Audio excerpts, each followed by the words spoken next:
Notre combat pour la presse, il était une fois le matinal. C'est le nom du tout nouveau livre, écrit par Philippe Adénigny, l'un des membres fondateurs du groupe de presse Le Matinal. L'ouvrage a été lancé devant un parterre de personnalités et de professionnels des médias. À travers cet ouvrage de 140 pages, scindé en 16 chapitres et paru aux éditions Le Matinal, l'auteur retrace les conditions de création du journal. L'œuvre rend également hommage aux acteurs de la chaîne ayant participé à sa création. Cet ouvrage que j'ai le plaisir de vous présenter est un essai de 140 pages, réparti en 16 chapitres, précédé d'un prologue, suivi d'un épilogue consacré à Feu Jean-Christophe Rongba. Mais en fait, il s'agit de chroniques linéaires qui relatent dans un style fluide et simple le combat d'une jeunesse à une époque donnée. Paru aux éditions Le Matinal, le livre montre à la première de couverture une photo des jeunes qui ont cru en un rêve.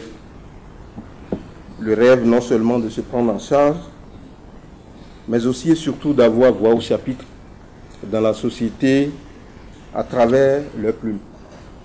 Diplômés de facultés classiques, pour la plupart, certains se sont essayés au journalisme à l'université à travers le journal des étudiants Le Héros. D'autres sont tombés comme un cheveu dans la soupe dans ce métier libéral qui venait de prendre un envol au lendemain de la conférence des forces vives de la nation de février 90. Notre combat pour la presse, il était une fois le matinal, c'est en fait un livre d'hommage. Hommage aux acteurs, hommage aux pionniers.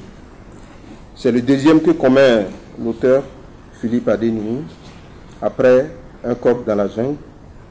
C'était également un essai, un livre témoignant sur la campagne présidentielle de 2006. Pour l'auteur, ce nouveau-né n'est qu'une partie de l'histoire de la presse écrite béninoise. Cet ouvrage est un pan de l'histoire de la presse écrite béninoise vue par ma modeste personne. Autant que nous sommes, chacun aurait pu écrire son histoire de Le Matinal de son piédestal. J'ai écrit en quelque sorte la mienne. À vous d'écrire la vôtre pour une histoire générale dans quelques années de la presse béninoise. Qu'on l'aime ou qu'on ne l'aime pas, il a fallu qu'il se révolte un jour de décembre 1997 pour que nous en soyons là. Et il a fallu que des passionnés comme lui le suivent pour que le rêve devienne réalité. Même s'il y a des attentes, des impatiences, des espoirs déçus, j'ose croire qu'il n'est jamais trop tard de bien faire. Et Charles Toko, avec qui nous avions mené à bien cette aventure qualifiée de suicidaire à l'époque, prendra la juste mesure des reconnaissances attendues en toute confraternité. Et là-dessus, je n'en doute pas. Présent à cette cérémonie de lancement officiel du livre, le promoteur de Le Matinal, Charles Toko, l'homme par qui tout est arrivé, n'a pas taré de mots pour exprimer toutes les difficultés inhérentes à la création de ce journal. Je ne suis pas facile à vivre. Michel l'a dit, tout le monde l'a dit. Parce que je veux tout et tout de suite. Et je suis capable de mettre même ma propre vie et la vie de mes collaborateurs en danger pour atteindre un objectif. On a fait plus de 2 semaines sans dormir. On venait vers 5 heures, on travaillait dans la nuit, vers 2 heures du matin, on prenait les films, on allait à Porte-Nouveau les imprimer par taxi et on revient directement pour la distribution nous-mêmes. Essayez d'imaginer, en ce temps-là, ce que des gens ont pu faire, le sacrifice, la famille, nos femmes sont parties, nos femmes nous trompaient régulièrement, les gens, les politiciens.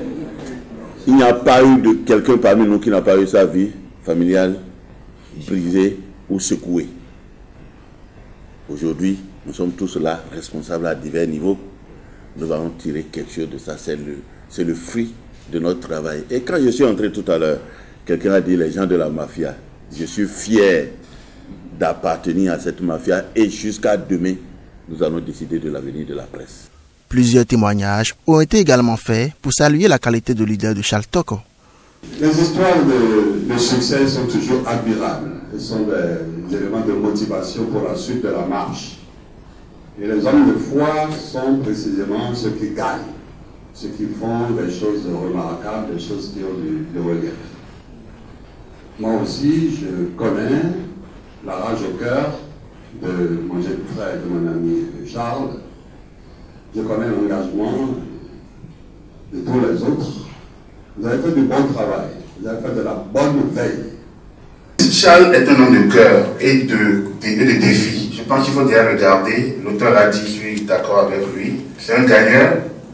Et quand il faut dire c'est un gagneur, c'est important.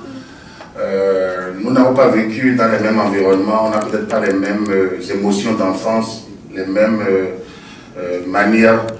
Charles a gardé un certain nombre de défis qui relevaient peut-être du passé qu'il a vécu.